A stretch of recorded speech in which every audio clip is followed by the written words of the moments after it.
हाँ भाई, question number 13 very important question है तुम्हारे पास, क्योंकि इस सवाल में पूरी एक्सरसाइज का निचोड़ है। इस सवाल में पूरी एक्सरसाइज का निचोड़ है। जो अब तक आपने रिमाइंडर सीखे हैं उनका यूज कैसे करना है। बोला गया है कि पॉलिनोमियल है हमारे पास ax³ + 3x² - 3 और एक है 2x³ - 5x + a।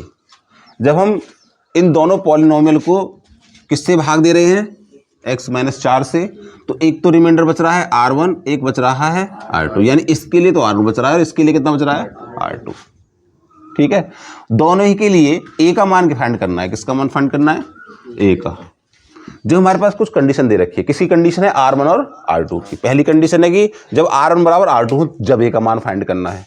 इन दोनों के लिए a का मान फाइंड करना है, यानी r1 बराबर r2 हो तब a होना चाहिए। एक, जब r1 + r2 बराबर 0 हो जब a का मान फाइंड करना है। तीसरा, 2r1 - r2 बराबर 0 जब हमारे पास a का मान फाइंड करना है। ठीक है, हमने क्या किया, इसको तो मान लिया px, इसको मान लिया gx, इसको मान लिया hx।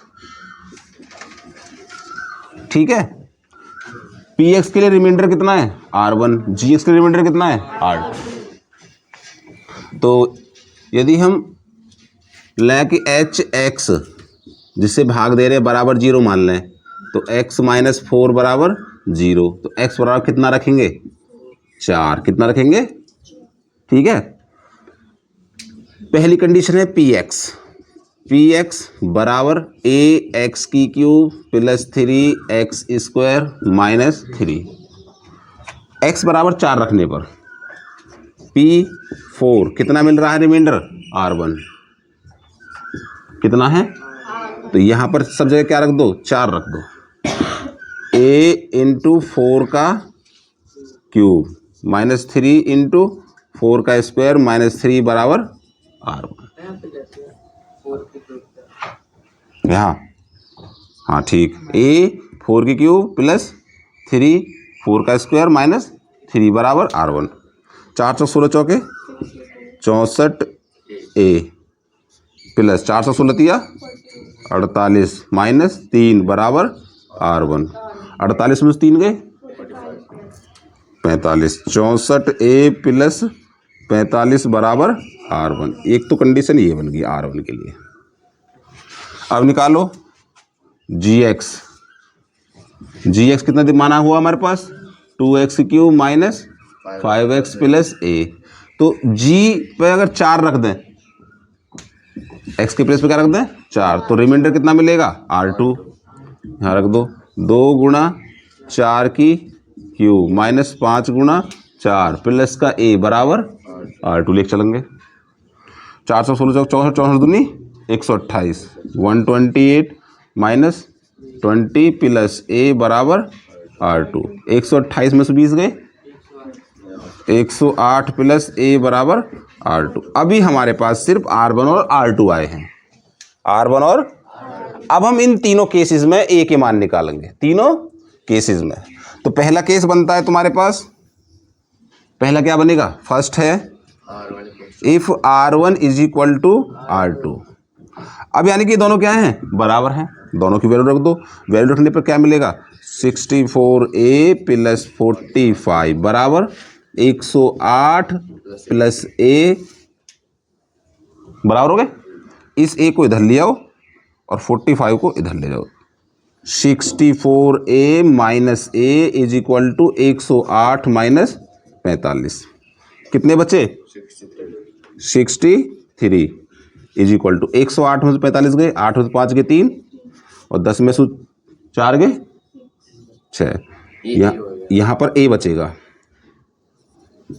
ठीक है, तो किसका मान निकालना है, a का। a बराबर कितनी बची 63 अपॉन 63, इससे कट जाए कितना बचेगा 1। तो a बराबर कितना बच गया, पहला आंसर तो ये हो गया, जब दोनों r1 बराबर r2 दिए हुए हैं। ये सही आंसर, समझ में आई बात।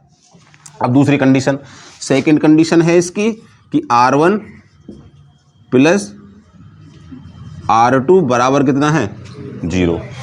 अब हमें इन दोनों का सम बराबर क्या लिखना है 0।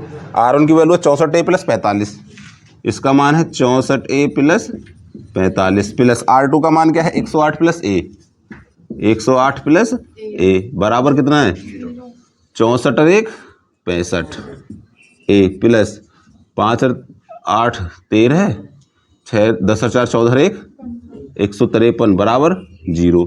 इसको ले जाओ बराबर में 65A बराबर माइनस का 153 और A बराबर आ गया माइनस का 153/65। ये भी सही है, सही आ रहा है भी, एक आंसर ये हो गया। और तीसरी कंडीशन है, थर्ड कंडीशन, जो ये बोल रहे 2R1 माइनस R2 बराबर 0। ठीक है, यहां पर भी यही मान रखने पड़ेंगे R1 R2 के प्लेस पे रख दो 2, यहां लिखो 64A प्लस 45 और माइनस R2 कितना है 108 प्लस A, पहले माइनस में लिखेंगे बराबर 0। 2 की मल्टीप्लाई, यहाँ माइनस की मल्टीप्लाई, 2 करेंगे 64 में 128A प्लस 45 दूनी 90 माइनस 108 माइनस का A बराबर 0। 128A में सु A गए 127A, 90 में से 108 गए माइनस के 18, क्योंकि 90 छोटा है, माइनस के 18 बराबर 0। इसको ले जाओ बराबर में 127A बराबर 18 और किसका मान निकालना है A बराबर 18/127। कितने से कट रहा है किससे नहीं कट रहा ना, एक ही आंसर हो गया। सवाल ये बहुत अच्छा सवाल है, दोबारा समझ लो एक बार। सवाल ये कह रहा है कि दो पॉलिनोमियल्स हमारे पास, दोनों को हम डिवाइड कर रहे हैं x माइनस 4 से, तब इसके लिए रिमाइंडर आ रहा है R1, इसके लिए रिमाइंडर आ रहा है R2। तो हमें वैल्यू ऑफ A फाइंड करनी है, जबकि हमारे पास कंडीशन है पहली R1 बराबर, दोनों रिमाइंडर बचे हैं बराबर R2, दूसरी में R1 प्लस R2 का मान क्या है 0 है, तीसरे में 2R1 माइनस R2 बराबर 0 है। सबसे पहले हमने जिससे हम डिवाइड कर रहे हैं किससे x माइनस 4, उसको HX पॉलिनोमियल मान ले, वो भी तो हमारे पास एक फॉर्म है पॉलिनोमियल की। x माइनस 4 बराबर 0 रखने पर x बराबर कितना आएगा 4। तो अब हम क्या रखेंगे, P में x के प्लेस पर 4 रखेंगे, G में x के प्लेस पर 4 रखेंगे। P में x के प्लेस पर 4 रखा तो बराबर R1 है, वैल्यू बची 64A प्लस 45 बराबर R1। GX में अगर x बराबर 4 रख देते हैं तो G4 बराबर R2 मिलेगा, यानी 108 प्लस A बराबर R2। तो R1 और R2 के मान हमारे पास ये हो गए। अब हम आ गए कंडीशन पे। पहली कंडीशन दे रखी है R1 बराबर R2, तो दोनों को हमने बराबर रख दिया, वैल्यू मिलेगी A बराबर 1।